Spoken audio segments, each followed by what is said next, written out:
Okay, you're on. Here's another Huron site spill. This tank here was full of sludge water from the landfill, Broome County landfill. And because they put it into these old tanks and everything, the valve broke, popped right out. It drained all the way down to the cement. Who knows how many gallons that tank holds? What's that blue tarp there? That's covering it up over where it spilled. How many gallons do you think leaked out?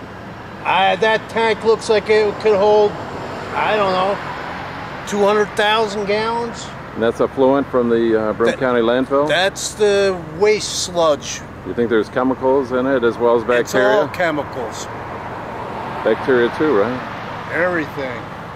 And the DEC filed, they filed with the DEC. We looked on the site and you saw there was... We looked on the site, they filed with the DEC about the spill, but when it has them out, it says unknown. So they didn't even declare an approximate estimate of how many chemicals spilled or effluent, whatever it was? So it may have been an incident that should have been recorded under the 48-hour Notification Act. I don't know. Since they made that bill, I've never been notified, and I know this place had plenty of spills. Fuel oil, everything. They just keep spilling. Dangerous spill notification. We all remember early in this year when we found out that there was a 2,100-gallon spill that unfortunately the community did not hear about until it was uncovered, I believe, by a local reporter or others. And this type of situation is just ridiculous, and it's unheard of. The fact that the community is not notified when a serious spill of this type takes place that could be a tremendous health hazard on families and individuals. So we again went into action, and the Assemblywoman and I put together legislation that would require a DEC to make 48-hour notification. I'm going to tell you a funny story, because I remember calling DEC when I was first notified by the media about this, because my office hadn't heard about it. And we talked to DEC, and DEC said, yeah, well, it took place, and we took an action for remediation. We went in and we did what we were supposed to do. And I said, well, maybe you did what you were supposed to do, but why didn't you notify the public? He says, well, the law doesn't require us to do that. We don't have to notify the public. And we immediately made changes to that. The law now says, that was passed, and this one was signed by the governor, that you now have to notify the public within 48 hours of any major spill. And this will hopefully eliminate the situation that our community was in when it took months before we were to learn as to what happened. And the thing is this stuff was up at the Broome County landfill. They bring it to Endicott and dump it into the ground. So they filter it and put it into the river, but... I don't know what they're doing with it. But why is it even coming here if they can't handle it properly? Seems like they should process it right up at the Broome County landfill. It sounds like why bring it to Endicott? We've had enough issues. It don't make any sense with chemical spills and stuff. And this is a lot of bacteria. Who knows what effect once those chemicals dry? Oh, it's battery acid, every kind of junk that gets dumped into the landfill. It could be anything. So what are these pipes over here, Mark? They're the pipes. See, they unload this stuff, 3 tractor trailer loads a day, down by building 47. It comes from these pipes and goes into these tanks. These pipes, they've been here years. What street is this here, Mark? This is Franklin. Wasn't there a spill not too far from here where they... Well, this whole area got flooded during the flood. It's full of chemicals, and it's in a flood-prone area. Do you feel confident they cleaned this spill up over here properly? No, they didn't do anything but put a blue cover over it. Didn't you know some workers that worked at the plant, and they were cutting a lot of pipes, and it was spilling chemicals out? Yeah, well, they cut the pipes. They say they rinsed them with water and stuff. But these pipes are all old. They're IBM's old pipes. The workers said they're coming out and the so-called water was different They got colors. so many valves that are breaking and leaking because nobody spends any money. Well, isn't that what happened here? A valve rusted or corroded that wasn't corroded. Does that mean they're not maintaining the old valves right? Or Well, they're trying to make money off of this old equipment, and then we get the chemicals. This stuff should have been dumped up at the landfill and stay at the landfill. Bring it to Endicott and dump it all over the ground. what's this? Some kind of monitoring well over here? This pipe coming out of the ground? Oh, they're all monitoring wells. We got a zillion of them in this town. You can't walk around without seeing them. See them going down the road? Everything's a monitoring well. So they open up the top of these things and test for chemicals to see how much concentrated of chemicals leaked into the ground. How much is in the groundwater?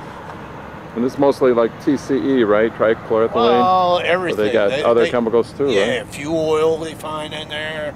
All kinds of crap. I think there was a fuel oil spill too somewhere in this There proximity. was another valve that broke, and they didn't figure it out until they were testing the monitoring wells and found fuel oil in it. Then they had to figure out where it was coming from. Now that, By that time, the tank's empty.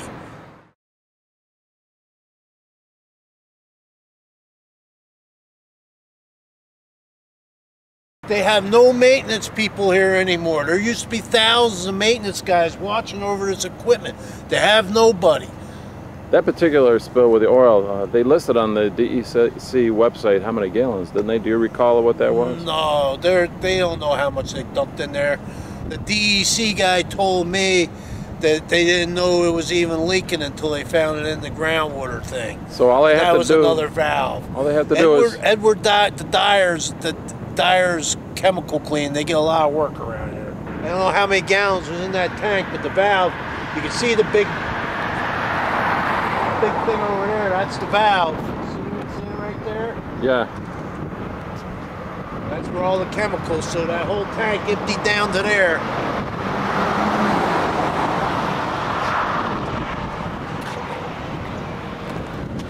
That's what all these things are. Holding tanks for treatment of chemicals. You can see the rust around the edge. On the Now public look sidewalk. at the storm sewer here, and you can see all this stuff. You know it went right down the storm sewers. Oh, That's yeah. probably why they got all these storm sewers. So if they get a chemical So it spill goes nearby straight- like they did, there's no basin in the bottom of this tank. I thought it was required to have a catch basin Yeah. if there's any chemical spills for these huge Look at these- tanks. Look at these big tanks. Oh, Is that a violation because they have no catch basin in case there's a spill?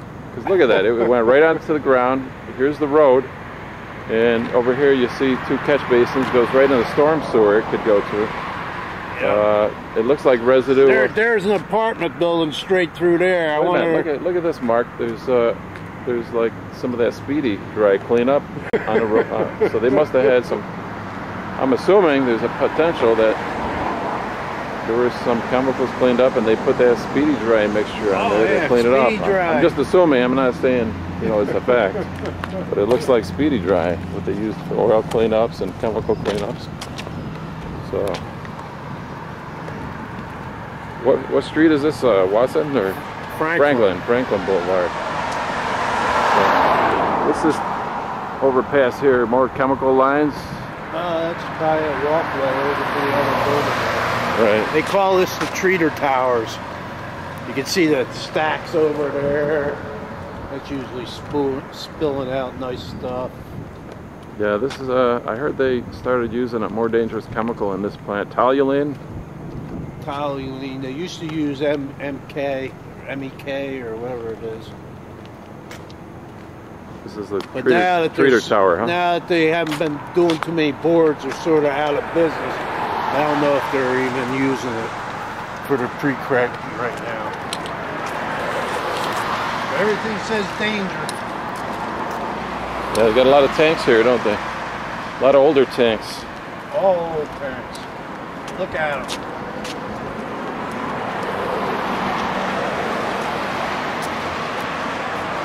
Boy, those tanks look real old. Let me get a shot of that.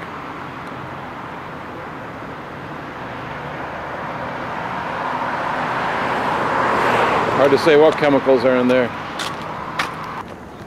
There's another one of those monitoring. It seems like they're all over Endicott.